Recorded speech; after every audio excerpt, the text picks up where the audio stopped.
Lebih dengan keterangan psikolog forensik yang menyatakan keterangan Putri soal pelecehan seksual di Magelang layak dipercaya. Namun tidak hanya kubu Sambo yang mendapat angin segar dari keterangan ahli, kubu Richard pun boleh jadi melambung harapannya saat ahli pidana menyatakan penghapusan pidana dapat diterapkan pada Richard. Apakah keterangan para ahli semakin memperkuat tuduhan pasal 340 tentang pembunuhan berencana atau justru bisa meringankan hukuman para terdakwa?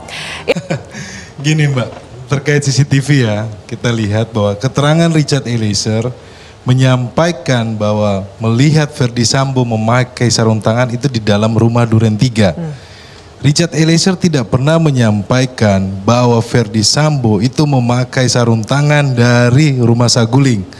Keterangan Richard Eliezer adalah ketika di lantai 3, Richard Eliezer bersama Ferdy Sambo, Putri Chandrawati, dia mendengar kata-kata PC menanyakan kepada Ferdy Sambo terkait bagaimana CCTV di Duren 3 dan bagaimana terkait sarung tangan.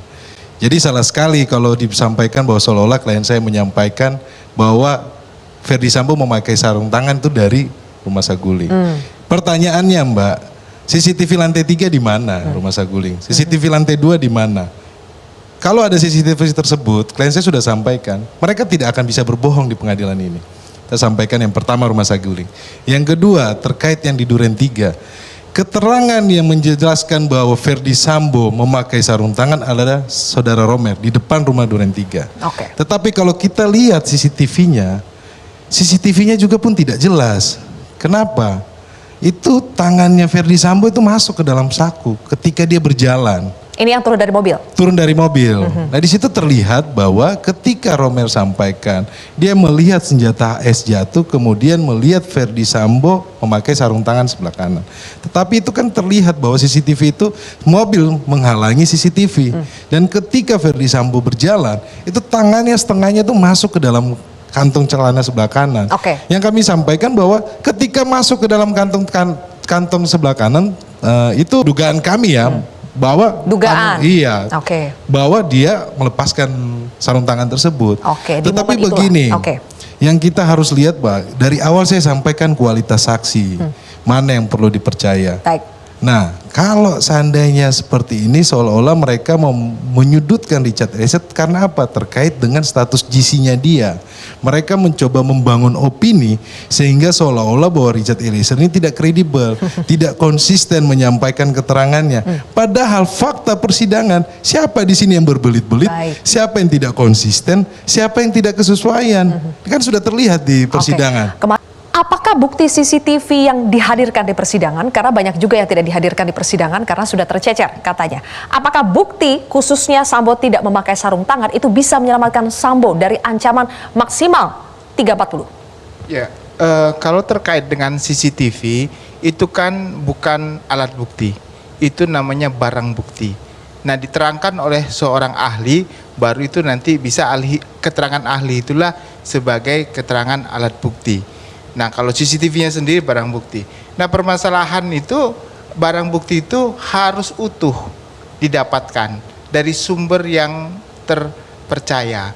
Nah kalau alat bukti itu, barang bukti itu didapat berupa USB yang dikopi dari suatu tempat yang tidak tahu dari mana pengopiannya, bukan dari DVR-nya langsung, itu pertanyaannya akan berbeda dengan kalau diambil dari DVR. Jadi ada keyakinan itu asli, originalitasnya diakui begitu. Nah kalau kita lihat CCTV itu kan satu sebenarnya rekamannya semua, satu hard disk untuk semua satu rumah begitu. Jadi harusnya semua itu secara utuh dijelaskan. Tapi kemarin kelihatannya hanya untuk menzooming saja. Nah apakah pengaruh CCTV ada sarung tangan atau tidak sarung tangan, itu bukan tempat kejadian perkara. Tempat kejadian perkaranya ada di Duren 3. Di dalam rumah? Di dalam rumah. Jadi bisa saja sepanjang jalan ke rumah, mau masuk ke rumah, di dalam rumah, itu bisa saja sarung tangannya digunakan. Pakai atau tidak pakai sarung tangan, sebetulnya penting atau tidak dalam pembuktian pembunuhan berencana? Kalau konteksnya sarung tangan itu kan dalam rangka mempersiapkan suatu tindak pidana. Artinya perencanaan itu sudah ada sebelum dilakukan itu dengan mempersiapkan alat untuk melakukan tindak pidana. Jadi itulah yang ingin dikejar sebenarnya. Salah satu unsur ya, bukan satu-satunya unsur. Ini salah satu unsur adalah sarung tangan. Tetapi unsur lain kan juga banyak. Contohnya perencanaan di lantai 3, contohnya di situ yang dilihat oleh Eliezer tentang adanya rencana atau memberikan perintah untuk melakukan pembunuhan dengan memberikan uang dan juga handphone. Itu kan sudah dapat dikatakan sebagai bentuk perencanaan juga untuk melakukan eksekusi begitu. Nah ini merupakan elemen-elemennya banyak. Jadi itu salah satu elemen aja saya kira. Baik, itu termasuk kategori pembunuhan berencana. Kita simak pernyataan selengkapnya. Kalau pembunuhan berencana ada cukup waktu antara tindakan yang memprovokasi pelaku dengan tindakan melakukan pembunuhan. Artinya saudara menilai bahwa itu sudah pasti berencana. Pasti berencana. Pasti berencana. Richard menembak kepala Yosua atau tidak? Tidak. Karena Richard sampaikan setelah dia menembak dia diam di tempat. Yang maju itu adalah Ferdy Sambo. Dia hanya geser ke sebelah kanan. Gitu loh.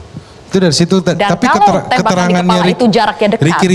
Ricky Rizal juga menyampaikan bahwa Ferdy Sambo maju. Kuat Maruf juga menyampaikan Ferdy Sambo maju. Keterangannya Kuat Maruf sempat sampaikan, Bapak sempat nengok-nengok ke belakang, saya takut saya ditembak. Sambo ikut menembak, tapi mereka bilang Sambo ikut maju. Ikut maju. Dan tembakan di kepala hanya bisa dilakukan tadi dari jarak dekat. Iya, itu kan saya sudah tanyakan juga ke Inavis. Di BAP-nya ahli Inavis itu menjelaskan kan, saudara Ferdy Sambo maju, kemudian di dekat tangga, itu yang tembakan itu yang ke bawah, yang ke keramik gitu. Itu sudah saya tanyakan. Baik.